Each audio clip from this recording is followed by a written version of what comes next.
कहते हैं कि एक ऐसी जगह है जहाँ स्वयं महाकाल शिवलिंग रूप में विराजमान है, पर उन तक पहुँचने से पहले काल के द्वार से गुज़रना पड़ता है, और जो इस काल के द्वार से गुज़र जाते हैं उनको मृत्यु का भी भय नहीं रहता।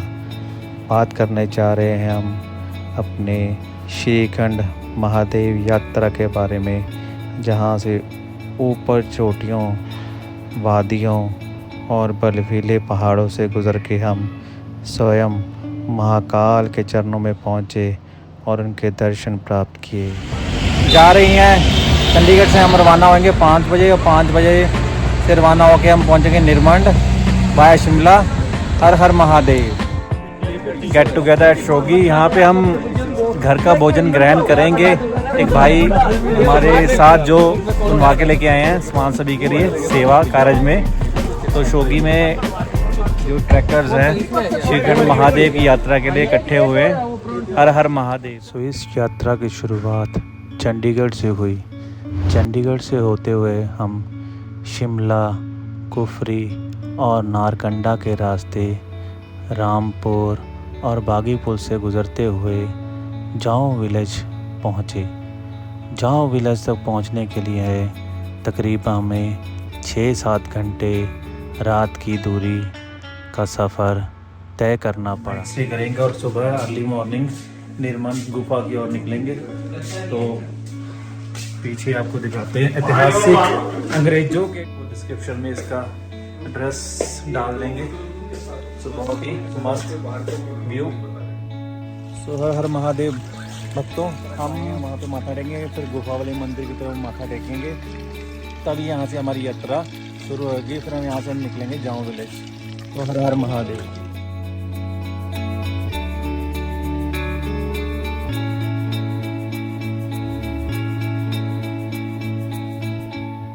आपको रेन शेड दिखेगा टॉप पे।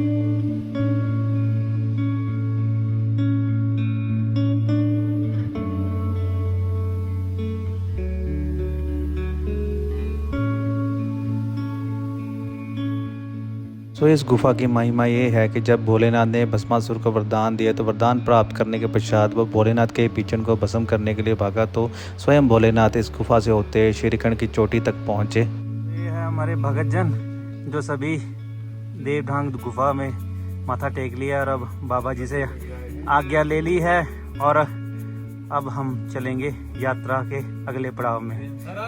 हर हर महादेव।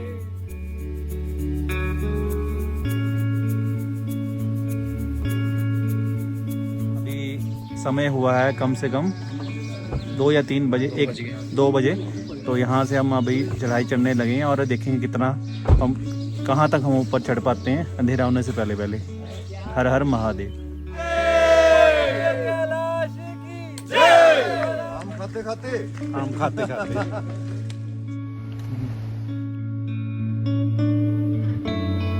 Bridge type. यहाँ से अपने वाटर बॉटल जरूर फिल कर लीजिए। आगे आगे आपको काफ़ी डिस्टेंस में मिलेगा स्पॉट। जंगल के बीच में से निकलते हुए एक खूबसूरत रास्ता महादेव की ओर जा रहे हैं भोले का नाम लेके। जय हो श्रीखंड महादेव।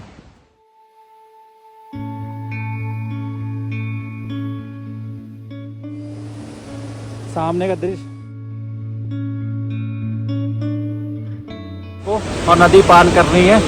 ये थोड़ा सा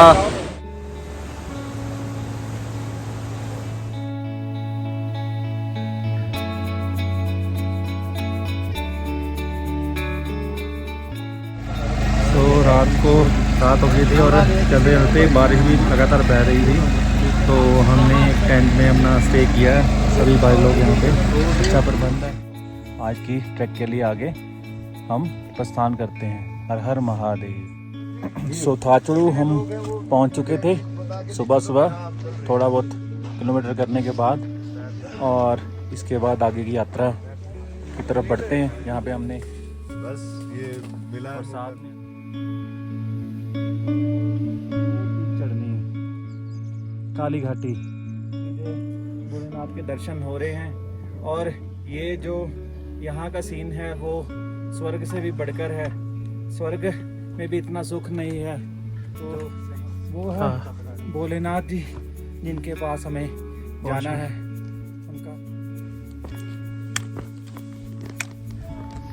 काली टॉप, वो यहाँ से नीचे की तरफ काली टॉप से ये है भीमतलाई।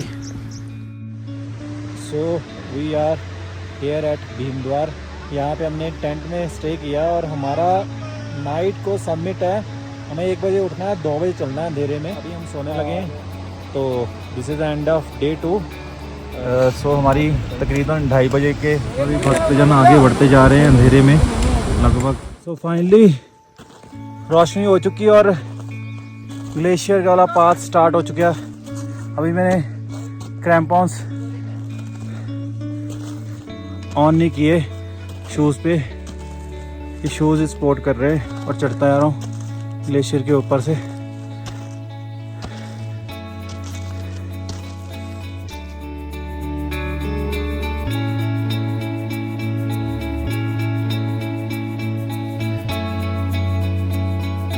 ग्लेशियर चढ़ रहे हैं तो उसके डोके पीछे गिरने का चांस होता है, तो must carry crampons with your shoes, it's compulsory. पीछे थोड़ा सा दिमाग सुन्न होना शुरू हो गया था।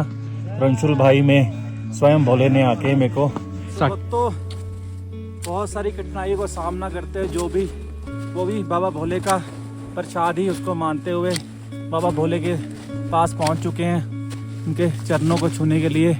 और हमें यहाँ से स्वयं बाबा भोले दिखाई दे रहे हैं। बस उनके पास पहुँच के उनके चरणों को छू के आशीर्वाद ले रहा है। और मेरे साथ है अंशुल भाई। हर हर महादेव, हर हर महादेव। और आप आसपास का भोले की स्थान की खूबसूरती का देखिए कि ये स्वर्ग से कई गुना ज़्यादा खूबसूरत नज़ारा।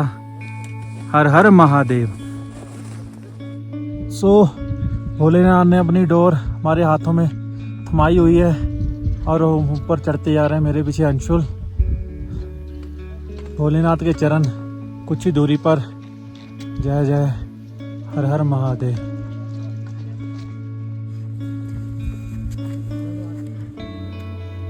ये यात्रा का सबसे कठिन पड़ाव, जहाँ हमें स्वयं महाकाल से मिलने के पहले काल के द्वार से गुजरना था। एक रस्सी, कठिन चढ़ाई, फिसलने का डर, परंतु भोलेनाथ का डोर हमारे हाथ थी और उनका नाम हमारे मन में, तो हम ऊपर पहुंच गए।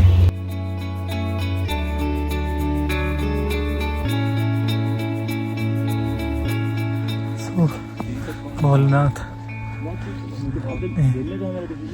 चरणों में जगह दे दी। 12,600 फुट की ऊंचाई, 30 किलोमीटर का रास्ता तय करने के बाद और काल के द्वार से गुजरने के बाद स्वयं हमें सामने भोलेनाथ के दर्शन हुए। वापसी आते हुए रास्ते में एक ऐसी जगह जो एक डेथ जोन बन गया था। ऑलरेडी एक बंदे की नीचे गिर के मौत हो चुकी थी और आसपास कुछ भी दिखाई नहीं दे रहा था। पैर नीचे की ओर फिसलते जा रहे थे और सहारा एक लाठी और एक रस्सी। फिर भी मन में भोलेनाथ का नाम और अटूट विश्वास के साथ हम आगे बढ़ते जा रहे थे और रास्ते की कठिनाइयों को अनदेखा करते हुए साहस के साथ एक दूसरे का सहारा बनते हुए और लोगों की मदद करते हुए हम आगे बढ़ते जा रहे थे।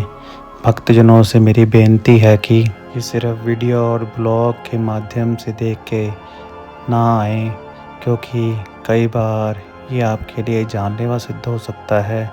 तो अपनी शारीरिक समर्था को देखते हुए ही ऐसी कठिन यात्रा पे आए, क्योंकि स्वयं महाकाल के आगे काल यहाँ पे विराजमान है और साक्षात हमें काल के अनुभव हुआ, दर्शन हुए।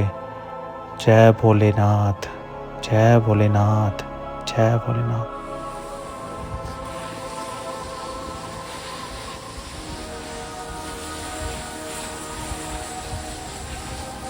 वापसी पे एक ऐसी स्थिति उत्पन्न हो गई जिसमें सभी नीचे की ओर फिसल के गिरने शुरू हो गए। जैसे मैं अपने पैरों को बर्फ़ में गिराते हुए और संभल के आगे बढ़ते हुए भोलेनाथ का नाम लेते हुए, जिससे मन से डर की भावना दूर हो जाए और इस जटिल परिस्थिति का सामना करते हुए आगे बढ़ूं। रास्ते में एक ऐसा रास्ता जहाँ पे एक ऐसी स्थिति उत्पन्न हो गई जहाँ पे सिर्फ एक दो बंदे ही नीचे रस्सी पकड़ के उतर सकते थे।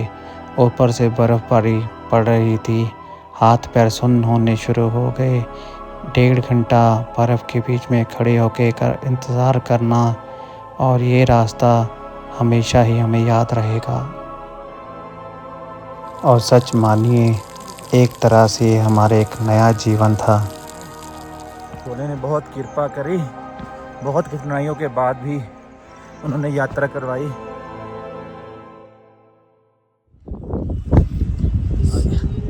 एक और कृपा भोलेनाथ की, महापुरुषों के दर्शन हुए और उनके साथ ही वापसी की यात्रा।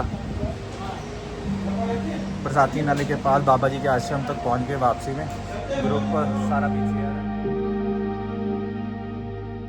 सो इस प्रकार इस यात्रा का अंत होने को आया और दोबारा से हम उसी संसार में वापसी के लिए निकल पड़े।